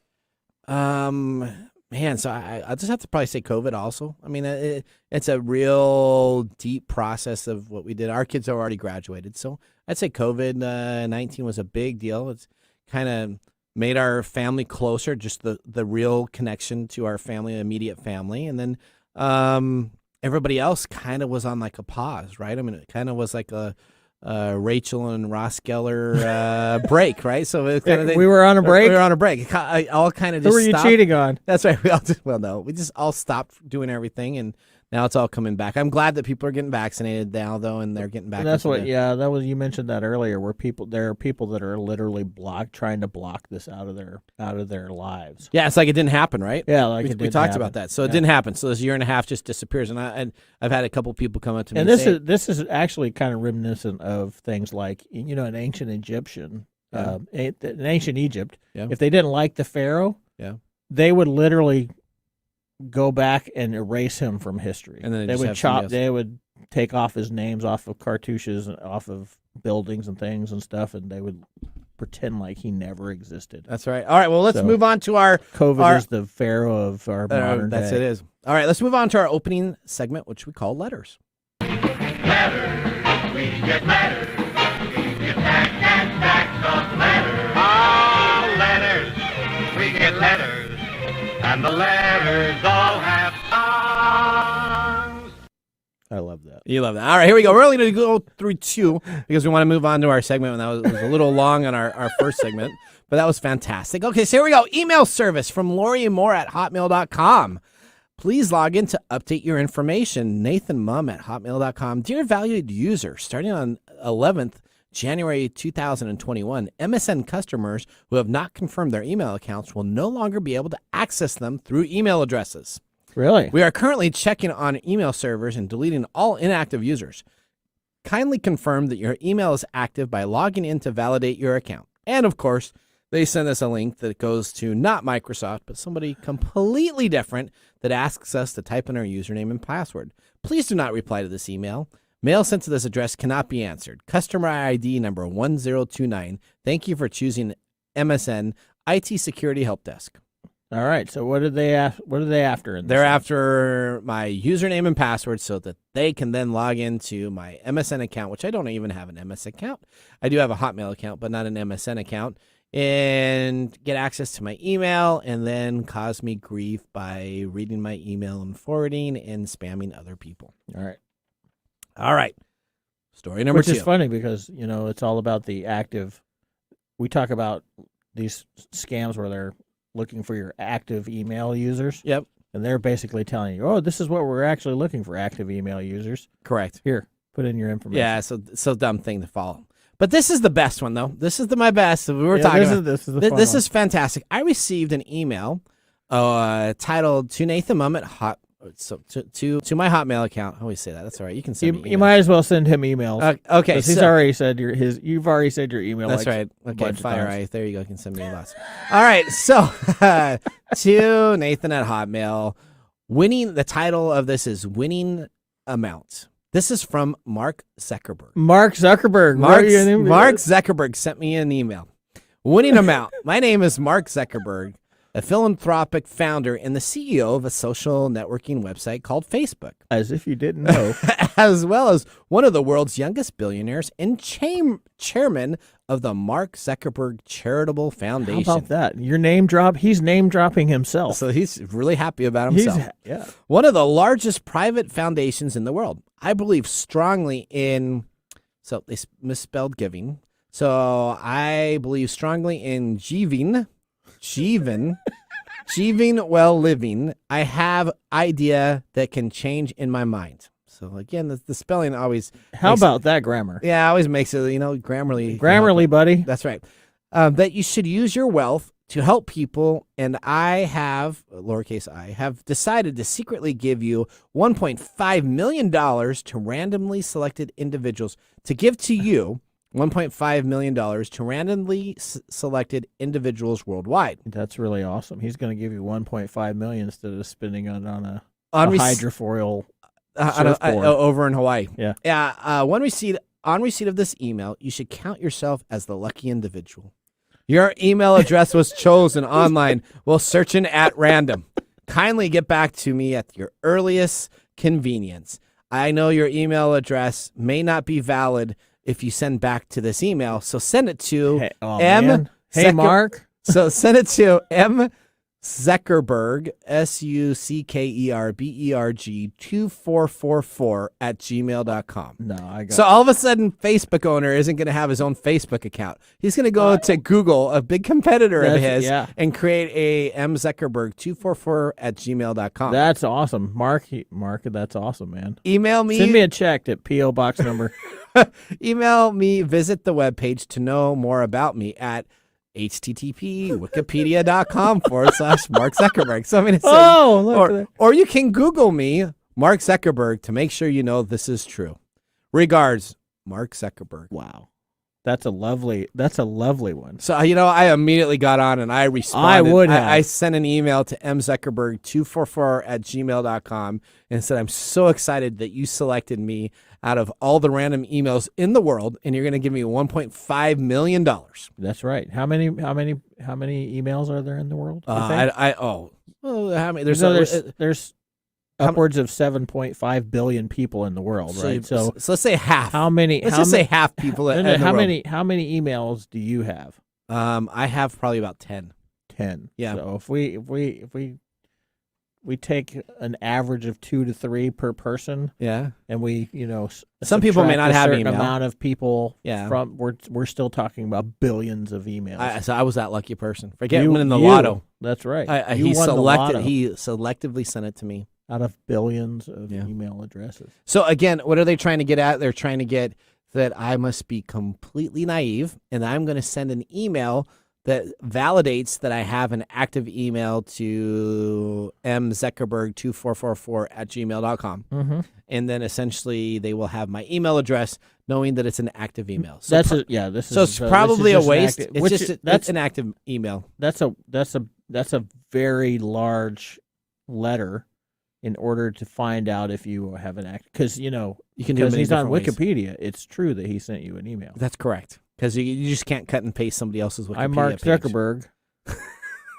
You got my word. I have a right? Wikipedia address. I have a Google email. I'm for real. That's right. Okay. Well, I have a bunch of other ones too, but essentially they're all the same thing. I have Farmers Insurance, which isn't Farmers Insurance. It's John Hood at someplace else trying to get me to sign up for some insurance processes. And he's taken a lot of time. He can save me millions of dollars in millions of dollars in insurance over my lifetime if I just take care of it.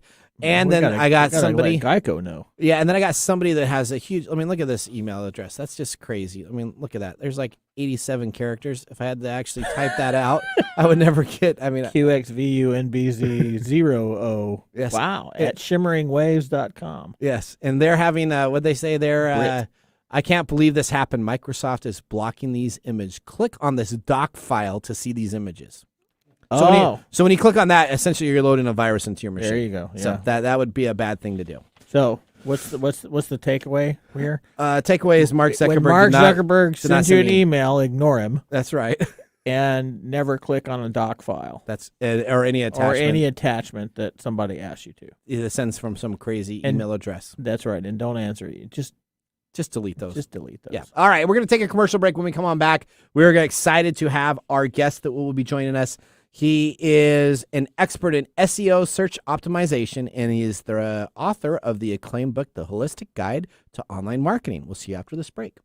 Upper Left Corner is a PNW true crime podcast now streaming on all major podcast platforms. If you get excited when your favorite true crime podcast tells a story about a place that you've been to or the town that you live in, then Upper Left Corner podcast is for you. Each week, I tell you a story of a crime that has taken place in the PNW and give you background about the town the crime occurred in. If you like true crime, check out Upper Left Corner podcast, now available on Apple Podcasts, Spotify, Google, and more.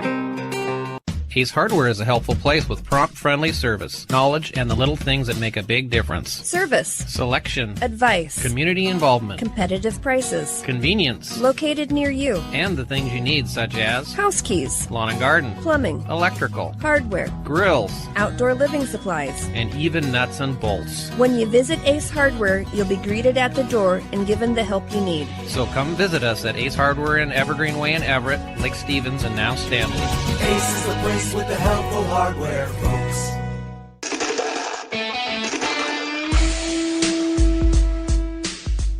This is your jam music. You like this music. This is some good music. Would you listen to this on your motorcycle if you're driving around? I don't listen to music while I'm riding around on my motorcycle. You have to keep both eyes and everything alert, right? That's where I turn off my brain and just watch what's going on. All right. Well, welcome back to TechTime Radio. We are going to have our expert on search engine optimization, which is called SEO, is going to be joining us. And he is going to be joining us on our segment we like to call Ask the Expert. This is a segment we call Ask the Experts. You do that every time. I do. Every time. I'm supposed to, David's all over it too. He's supposed to be able to get that. And he would have just got it without me saying, ask the expert. I know. And then I'm going to give him some old fashioned erasers. Yeah. And he can just throw them at your head when you do stuff like that. The pink ones? Yeah. Okay. Just there you go. Yeah, There bounce you go. off. All right. Well, we're really excited. So the first thing I'm going to have to ask, we're bringing up our guest. We got to make sure we get his name right. So it's either Joey Donovan Guido or Guido. So, Joey, we're bringing you on up. How do I pronounce your last name? Because I've been butchering it all hours on the show. Yeah, well, hey, so the whole thing is both are actually correct. So what happened was when my great-grandparents came over from Italy, it was Guido. And, of course, he is a mob boss. That's what I said on the first hour. Well, that's Guido, the mob boss name, right? Man, this is about SEO. Okay. Sorry, that's not about SEO. That's right. It's not about mob boss stuff. But no, I'm not a mob boss. You're butchering it worse. Okay, am I butchering it worse now? Oh, So- okay, so first thing okay, keep on telling me. I'm sorry. So it was Guido, and then my great-grandparents changed it to Guido to Americanize it. So it's been actually a controversy within the family. So but I'm really not mad. So don't be nervous. Okay. So what do you prefer? I say Guido. Okay. So because you were asking me which one it was. Yeah, we kind of said both of those too. Yeah. So that was pretty good. So I told you that Guido was the Americanized version. That's correct. All right. Well, thank you for joining us. Now, where are you joining us from to let everybody know? I am in Madison, Wisconsin. Okay. So my very first question. Cheese. Yes, right. See, I'm going right to football because I'm a big football fan. All right. So are you an Aaron Rodgers fan or a Brett Favre fan for the Green Bay Packers? Well, I'm originally from New York and sadly am probably a Jets fan. Oh, he's a Jets. Oh, man. So you're like waiting for your third win in the last 10 years still to come, Exactly. aren't you? Oh, Exactly. I'm so sorry to hear that. What? The Jets are just Jets. Jets is not very good. They got rid of their quarterback and now they're starting over again. So maybe you guys get it this year. Okay. All right. Well, so you're not a big cheesehead. So in Wisconsin. Okay. That must be very careful to walk outside to say that, because if you tell anybody that, you're probably going to have your... He's coming across in the Pacific Northwest, so nobody cares. That's right. Okay. All right. That's right. Okay. All right. Well, thank you very much. Now, tell us a little bit about your company, and I got tons of questions to ask regarding SEO, which is search engine optimization, and website interface. Tell us a little bit about your company, where you work with, and then I'm going to start quizzing you on our 20 questions that we have here for you. Yeah, sure. So Kappa SEO Web Design has been around since 2013. We're a team of 10, and we specialize in building custom websites, optimizing those websites, and making it really easy for the website visitors who show up to feel comfortable, to feel at ease, and to take that next step in becoming a client. So that's a lot of fun. I also do speaking and consulting, and as you've mentioned a couple times, I've written a book. That's correct. All right, so let me ask you. Well, here's our questions, and you haven't seen any of these questions. This is what we do with every guest. So we make sure we ask them. This is the Nathan interview. I spend a lot of time trying to get these questions so that they can kind of be with the guest and do research on the guest, and then we always like to explore a little bit of outside the information too. So who was your childhood hero that you had growing up, and why?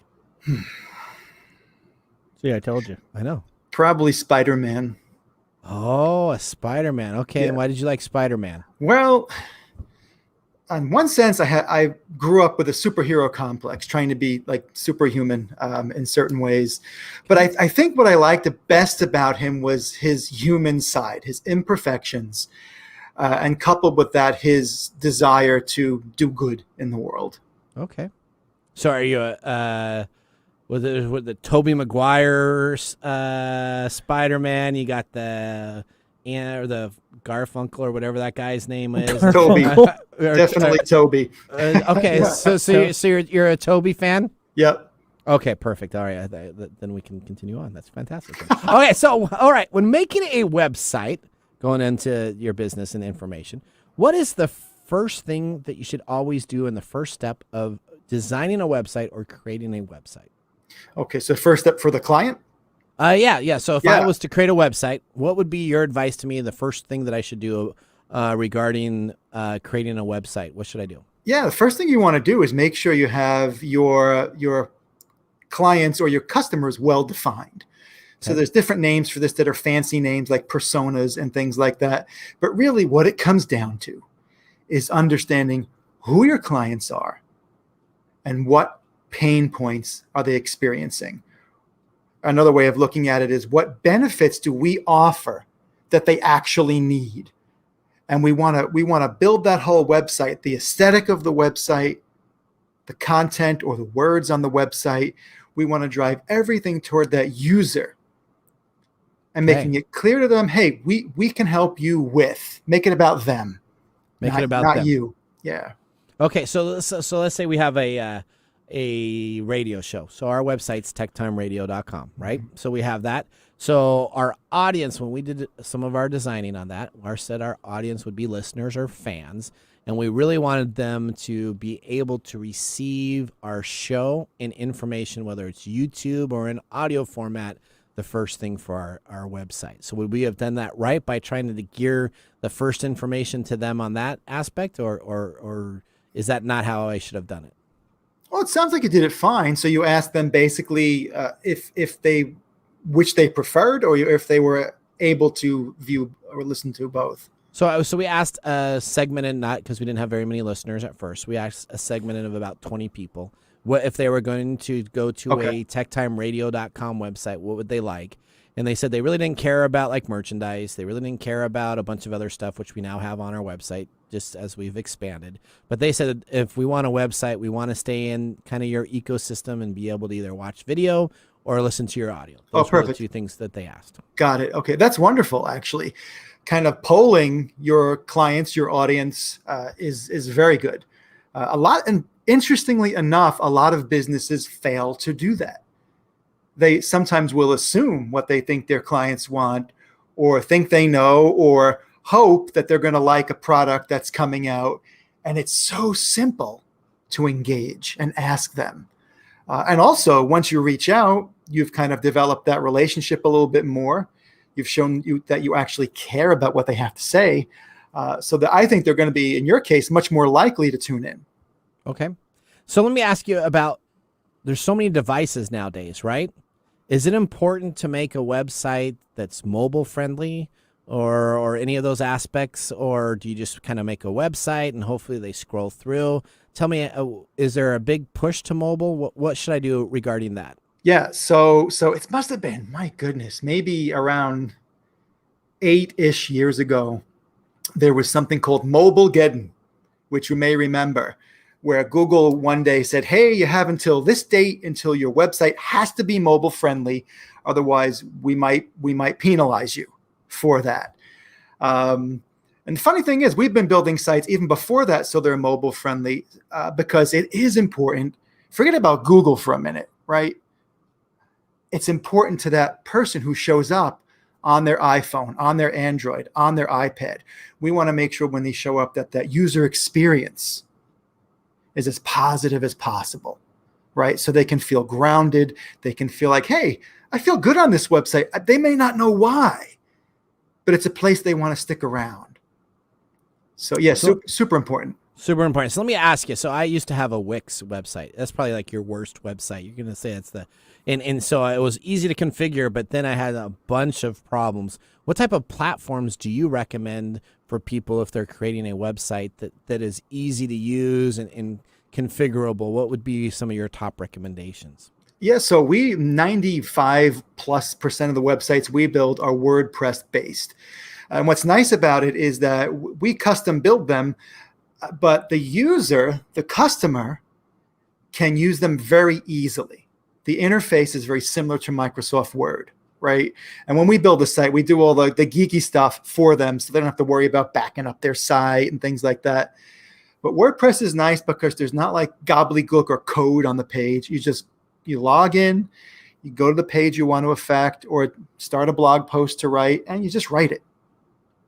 So we moved our website we just moved it to WordPress. We just moved it to WordPress. Yep. Okay. So we started with Wix. It was really nice at first, and then it was really cumbersome on some of the mobile aspects and some of those, and then we moved it to WordPress, and I've been really happy with it. Again, I paid for a professional to outline it, right? So that I can just go underneath pages and do a lot of modification, but they used a whole bunch of templates and self-created certain stuff. Now, I don't know if it's SEO optimized, because whenever I look over on the SEO stuff, which again is search engine optimization, I get a bunch of red lights and a bunch of stuff. So I think I'm probably losing out on some of the advantages I can to go to a green light, which I think means that it's really optimized. So we're gonna have to figure out, Joey, and we're gonna have you take a look at our site to help us get a bunch of green lights. Okay, so next thing, the web can be accessed on mobile-friendly devices, and specifically when you have companies that you're working with for SEO, does it make a difference if Google likes your SEO or if Microsoft likes your SEO or Yahoo or any of these search engines? Is there independently different on how they pull your information, or is SEO used as a standard across all the internet? Yeah, so that's a great question. And when we optimize a website for a client, Google is king. Okay. So those are the ones that we have to kind of please, so to speak. And a lot of people get upset about that because there are a lot of contingencies and rules in place. But my philosophy has always been, look, Google sometimes tells us what those rules are, so let's utilize them to our advantage instead of complaining about it. What I found across the board is as long as we're compliant with Google, all the other search engines like Bing and real tiny ones that nobody's ever even heard of, it all works across the board.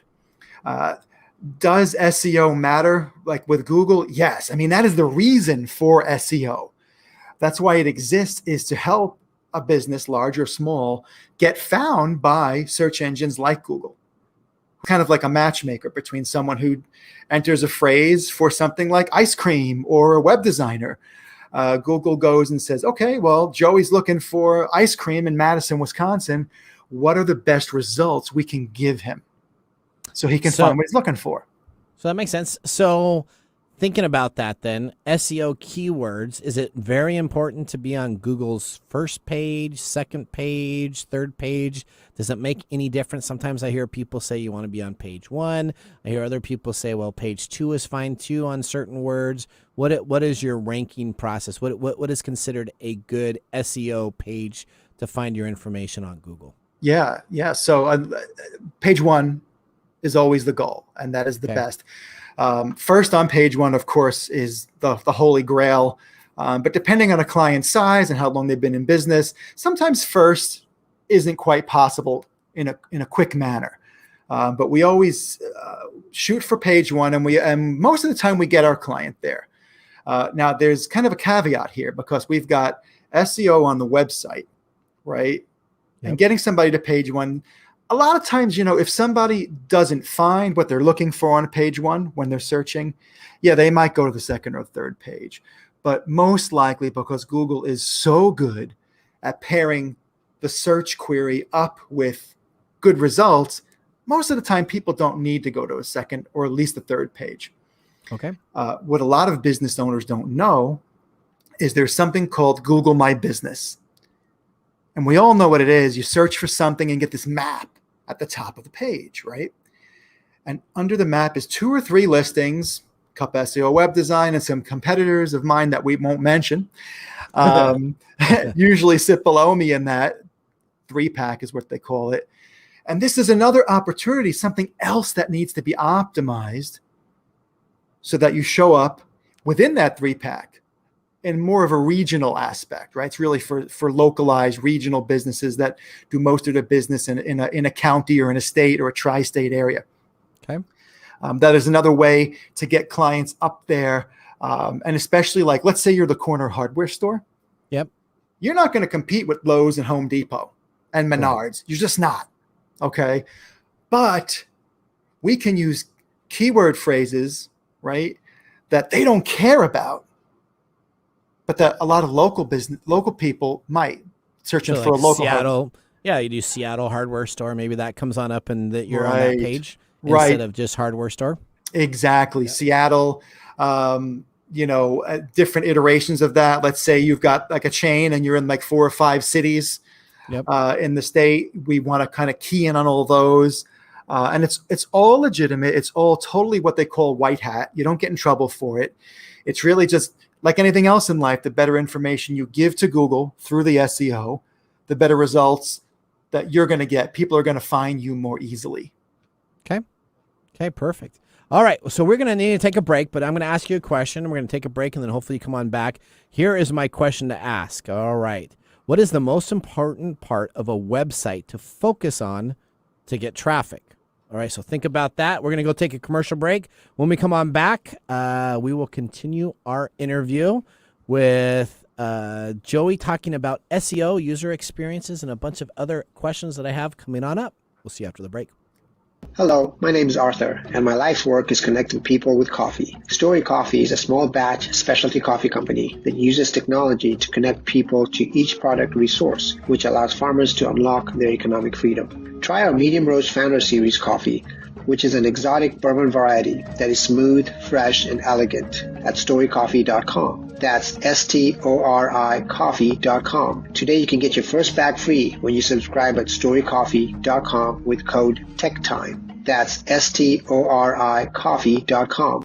Hi, this is Lisa Downs, host of Reigniting You, a new show here on KKNW that explores a variety of topics and timely issues for making mid to late career transitions. I'll be here every Wednesday afternoon at 3 o'clock bringing you guest interviews, career transition advice, and great stories to guide you to what's next in your career and life. Gain a renewed sense of purpose for your next phase with a positive, forward-looking approach. Get ready to be re-energized, recharged, and reignited Wednesdays at 3 o'clock. Welcome back to Tech Time Radio with Nathan Mumm. We're going to go right back into our interview that we're really excited about, that I asked Joey regarding a question regarding the most important part of a website. Well, what? So, I'm sitting here, and we all know that I'm not the tech guy. Well, right? Yeah. I know a little bit about this stuff, but we're talking about things that just, if I want to build a website, I have a company and I want to build a website, and SEO, I get like 50 million people telling me they can be SEO experts and all this stuff. I have no idea what that means. What is the takeaway that I can have to make this a lot simpler for me to understand? Yeah, that's a fantastic question. And, I would say the best takeaway for someone who is considering engaging with a web design firm who says, and I'm going to put that in quotes, they say they do SEO, because many don't. Mm-hmm. They just say they do because they know they need to. That's like me saying I can operate on your brain because I have one. I like that analogy. That's a pretty good one. I do that all the time. Okay. Yeah, but good luck surviving that. And it's the same as good luck to you if you hire someone who really doesn't know what they're doing. So I think I'm going to riff on your question a little bit, Mike, and is how do you know if somebody actually knows their stuff? And one of the questions you can ask, is that okay if I riff on you a little bit there? Yeah. Oh, yeah. Okay. So one of the questions you can ask is, proof is in the pudding. Show me actual Google Analytics to prove, like, before and after. A website or 4 or 5 websites that you've worked on. Show me how much traffic they were getting, traffic being website visitors who came to that site as a whole versus how many came after. If we wanted to get more geeky, which I know we're not going to do, I think I'm doing a good job of not getting geeky, because boy, you're doing well. You're doing perfect. Yep. I am a total geek about this stuff. But, and let's face it, most people other than me and my team aren't geeky about this. So how do you know? You ask them, hey, show me some actual case studies. Give me some referrals. Turn the screws on them a little bit, because they can say anything they want. And if you don't know what they're talking about, and they sound good, you're kind of like, oh yeah, that sounds great. It's like the car that looks great, and then you go to drive it away, and the engine's a piece of crap. This is like the let the buyer beware thing. Right. Another thing you can do is ask them, you don't need to know, what are you planning on optimizing on my website? What regions or what areas of my website are you going to optimize? That's a good question to ask. And if they start to choke on their answer, maybe that's not the right firm to use. One more good question is, when you're engaging with them, is to say, do you guys do keyword reports? If you do keyword reports, how do you do them? A keyword report is kind of like, you talked about football earlier. It's your playbook. You base everything on SEO through that keyword report. And you have got to have like top level on target keywords and keyword phrases that absolutely know through research that Google tells you, hey, X amount of people are looking for these terms. There's a lot of competition for it. There's not a lot of competition for it. Sometimes it's in the middle. But asking questions like that and just seeing how they react. Is the best way to go about that? Yeah. So our person, funny because, he's talking about the human behavior aspect. You're asking him questions and engaging the human behavior. Which is good. So the person that did our website, she's a great gal and did a very good job. She said that she wasn't really good at SEO. So really up front, she said, you know what, I'm really good at design work. I can put an implementation into WordPress and some forms. And then the SEO stuff, please find an expert that does it so that they can help with SEO to get those things taken care of, which I actually was one of the reasons I decided to go with her, because they actually said, you know what, I'll do really good on some design work, but you know what, the SEO stuff, you should probably see another expert. Yeah, that's wonderful. That's I find sometimes rare. It is very rare because I know enough about technology that I know some SEO stuff too, and I said, okay, well, let's do this and let's do this. Yeah, it's the same thing in my realm too. We talk all the time about all these coaches coming out of the woodwork. And, that's there's a coach on every corner right now. There's a coach on every corner, and I get so frustrated because I spent so many years studying and working in this field, and these guys come along and they're telling me all this stuff, and I'm like, no, not really. So then what's then Joey? What's a cost? Let's say I have a website. I got 6 or 7 pages on there. What would be an estimated cost to engage somebody and to do some SEO work on an engagement process? If I did to your company or prestigious company, what should I expect to pay? Yeah, that's a great question too. And you're going to find it runs the gamut. Some people who are just starting out with SEO, who are trying to get clients, might really lowball their own pricing. But let's take SEO web design as an example, because I can give you some pretty accurate numbers right now. So let's say you have a 5-page website, and let's say it's with the person you built it with. So you're happy with the site. It's built well. It's got a good user experience, which is super important. That's a positive, negative, or neutral experience somebody has when they show up on the site. Of course, we're always shooting for positive. But sometimes developers don't know what that means, and they overdevelop, and there's moving parts and moving things, and it's like, just unattractive noise.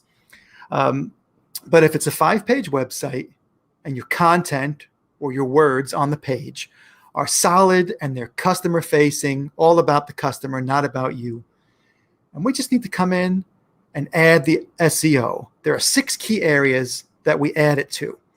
Right. So the keyword report itself takes us about usually 4 to 6 or 7 hours to do. That's $800. That's a flat fee. Unless you've got a gazillion products, then sometimes it takes us longer, and we tell you that up front. So you're looking at $800, and then every single web page that we optimize takes us about 90 minutes to optimize, to actually go in there and put the SEO into every single nook and cranny.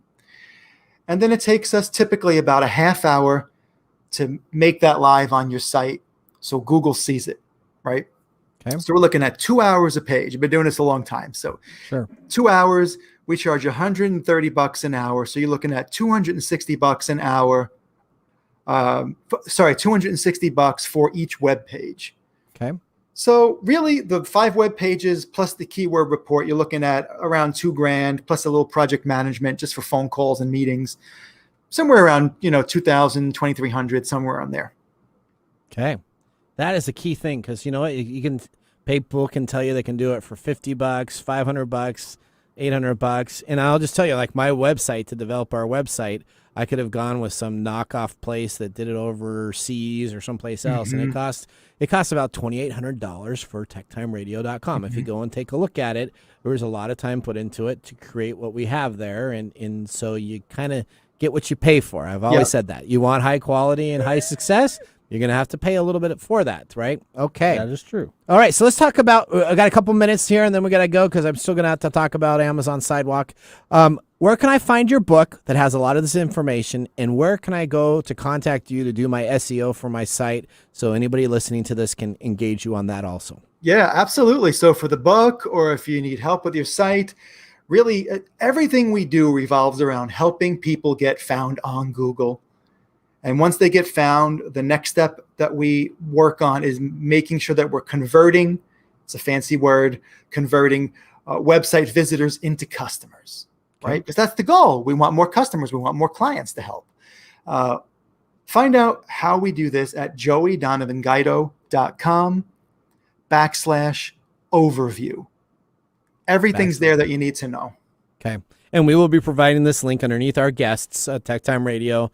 You'll see a picture of Joey there, and you can go and rewatch all of this interview on the YouTube post that we have there. It'll have his LinkedIn contact information and a engagement contact to that link also. So, Joey, I thank you very much for joining us on Tech Time Radio. We're going to have to get you back in a couple months again because sometimes people listen and then they tune out and then they come in back again. So I'd love to have you back, maybe talk a little bit more about your book. But I appreciate the information you gave all of our Tech Time listeners. Yeah, guys, I had a great, thanks both of you. I had a great time and I'd love to come back. All right. Thank you very much. We're going to head out to break here. And when we come on back, we got Amazon Sidewalk in the last couple minutes of our show. Hello, Seattle. How would you like to have immediate and easy access to your live EKG and heart rate data? Your data right at your fingertips and with no need to hook up wires and leads or be strapped to a machine at the doctor's office. The new Pulse device from Vivomi continuously tracks your EKG and displays this data on your mobile phone. Have you ever wondered how your EKG and heart rate behaves when you're exercising at the gym, navigating the stressful demands of the workday, or just getting the kids ready for school or relaxing at home? The Pulse is a different kind of wearable, and you can experience this difference by going to www.vivomi.com and ordering your device today. Hey, honey, did you hear what I heard?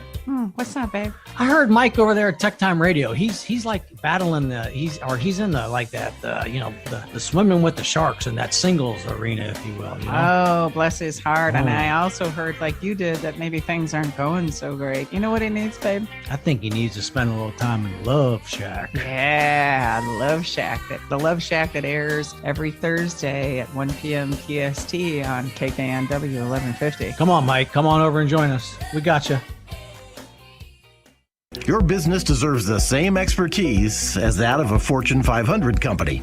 If you need a CIO-level service, why hire a full-time staff member at $250,000 a year when you can get this on-demand service for fractions of the cost? As your CIO on demand, we'll give you the steps you need to take so as to minimize interruption to your business and profitability, and provide you and your business with training and education to prevent future attacks. To get an efficiency review for your business today, contact us at www.ee-services.com. Welcome back to Tech Time Radio. I'm your host, Nathan Munn. We got Mike Roday here and David Brown. Okay, we're going to go immediately into our next segment, which is Amazon Sidewalk is officially here. We're not even going to play the music. We're just going right into it because we're running up against time. We essentially have Amazon Sidewalk that was talked about in full detail for 27 minutes on episode 16 on September 29th, 2020. And you can find out information at youtube.com/TechTime Radio and watch that information. But let's go very quickly what it is. Amazon is creating its own private network through all of their devices. So by default, if you have an Echo or a Ring device, you are set up right now to be using Sidewalk. Should you be using it? Well, that kind of depends because other people you're sharing your internet to other people around your area to use bits and pieces of your internet. Now, it doesn't come into your home network or compromise any of that, but you are giving away free internet to anybody that has that. So let's talk about what you should do. Disable it. Disable it. That's what we talked about last time, and that's the same information I'm going to give you this. They should go into your app on your phone, the Alexa app. Tap the More icon at the bottom right. Tap Settings, Account Settings, and Amazon Sidewalk to disable using it, and you then will be safe. We are going down. Here we go. I was Nathan Mum. I still am Nathan Mum. We got Mike Renee, David Brown behind the board. Thank you. Have a great day. Bye-bye. Thanks for joining us on TechTime Radio. We hope that you had a chance to have that